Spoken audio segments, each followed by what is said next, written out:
రేవంత్ రెడ్డి ముందు, ఎందుకంటే వాళ్ళు ముఖ్యమంత్రి, ప్రభుత్వం వాళ్ళది కాబట్టి మీరు పెడుతున్న డిమాండ్స్ ఏంటి? ఎగ్జాక్ట్లీ ఇప్పుడు కన్క్లూడ్ చేద్దాం. Yes sir. ఇప్పుడు రేవంత్ రెడ్డి ముందు వాస్తవానికి okay, Revanth Reddy very powerful వ్యక్తి. ఎట్లా అనుకున్నామంటే రేవంత్ రెడ్డి కేసీఆర్ని ఢీ కొనడంలో అద్భుతంగా ఆయన శక్తిని వాడుతున్నాడు, బీజేపీని ఢీ కొనడంలో అద్భుతంగా శక్తిని వాడుతున్నాడు. ఆయనకున్న అతీతమైన శక్తులతోటి బీసీఎస్సీ ఎస్టీని బాగు చేయడానికి శక్తి లేదు, కానీ వాళ్ళని ఢీ కొనడానికి కూడా అద్భుతమైన పవర్ఫుల్ వెపనే ఇది. సంతోషం, అంత బాగానే ఉంది.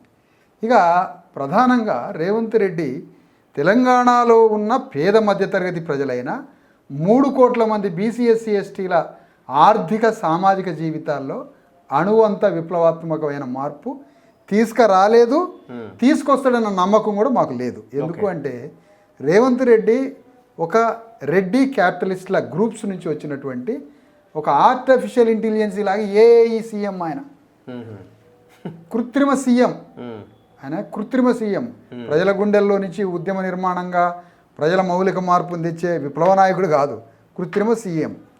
ఈ కృత్రిమ సీఎం ఎవరు అని అంటే రెడ్డి క్యాపిటలిస్టుల గర్భం నుంచి పుట్టిన వ్యక్తి ఇతను. కాబట్టి ఇతను చేసే పనులన్నీ వాళ్ళకే చేయాలా? ఏమైనా బీసీఎస్సీ ఎస్టీల ఎమోషనల్ సబ్జెక్ట్స్ ఉంటాయి, ఇలాంటి బీసీఎస్సీ ఎస్టీల సబ్జెక్ట్స్, లేదంటే విగ్రహాలు, లేకపోతే ఆయా మహనీయుల పేర్ల మీద జరిగే కార్యక్రమాలు అటెండ్ చేస్తే మా వాళ్ళంతా సపోర్ట్లు కొట్టి తృప్తి పడుతూ ఉంటారు. ఇది కాదు. తెలంగాణలో భూమిని పంచాలి. తెలంగాణలో రేపు పెట్టబోయే బడ్జెట్లో 30%, కొద్ది రోజుల్లో బడ్జెట్ పెట్టబోతున్నాడు రేవంత్ రెడ్డి. ఆ బడ్జెట్లో తెలంగాణలో భూమిని పంచే స్కీమ్ అందులో ఉండాలి ఖచ్చితంగా. ఆ భూమిని పంచే స్కీమ్ ఆ బడ్జెట్లో ఉండాలి. తెలంగాణలో విద్యకి 30% నిధులు కేటాయించాలి. వితౌట్ టీచర్స్ శాలరీస్ కాకుండా, ఎస్టాబ్లిష్మెంట్ ఛార్జీలు కాకుండా, విద్యా వ్యవస్థకి ఖర్చు అయ్యేటువంటి ఎంప్లాయీస్ జీతాలు కాని బడ్జెట్ 30% పెట్టాలి. ఆ 30% పెడితే అంటే ఒక స్టార్టింగ్ ఎల్కేజీ నుంచి ఫస్ట్ క్లాస్ నుంచి పీజీ వరకు విద్యార్థులు మొత్తం విత్ భోజనంతో సహా అద్భుతంగా చదువుకొని నిపుణులుగా మారే అవకాశం ఉంటుంది. ఫ్రీ ఎడ్యుకేషన్, హై క్వాలిటీతో ఫ్రీ ఎడ్యుకేషన్. ఇది మేము విద్యకి 30% నిధులు కేటాయించాలని రేపు యుద్ధం మొదలు పెట్టబోతున్నాం బడ్జెట్కు ముందే. మరొక 30% టోటల్ హాస్పిటల్స్కి ఖర్చు పెట్టాలి. ఆయన శంకుస్థాపనలు చేసిండు కేసీఆర్ గారు. ఆయన ఈ రేవంత్ రెడ్డి గారు కూడా శంకుస్థాపనలో ఉస్మానియా హాస్పిటల్ ఎట్లుంటుందో ఒక డీటీపీ ఆయనకి చెప్తారు, ఒక ఫోటోషాప్ ఆయనకి. ఆ ఫోటోషాప్ ఆయన చెప్పగానే ఆయన ఇంద్రభవనం తయారు చేస్తారు రంగురంగులతో. కింద ఉస్మానియా హాస్పిటల్ అని కడితే మావాడు నిజమే అనుకుంటాడు, అది ఆడుందని. అది నిజం అనుకుంటారు.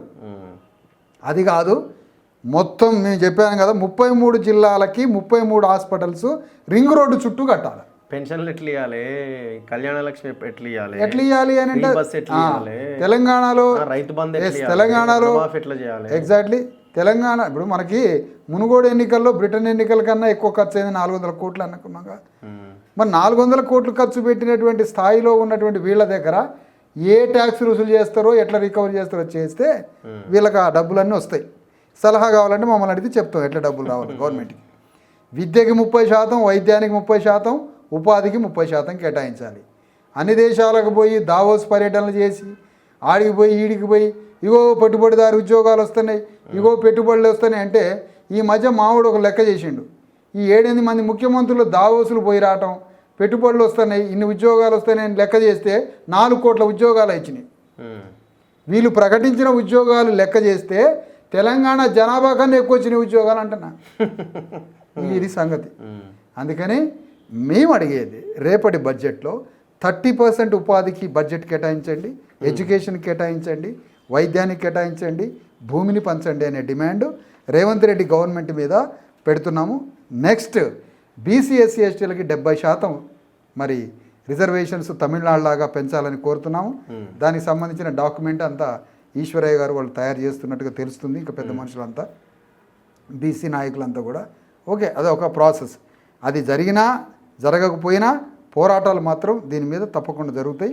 ఈ విధంగా తెలంగాణ గడ్డ మీద బీసీఎస్సీ ఎస్టీల కోసం జరుగుతున్న పోరులో మేము కూడా ఒక పెద్ద యాత్ర మొదలు పెట్టబోతున్నాం. ఓకే, ఆ యాత్ర త్వరలో స్టార్ట్ కాబోతుంది. 15,000 కిలోమీటర్ల దాని మీద మా భూమి పాదయాత్ర, దాని ఇదంతా కార్యక్రమం రూపొందించబోతున్నాం. ఓకే.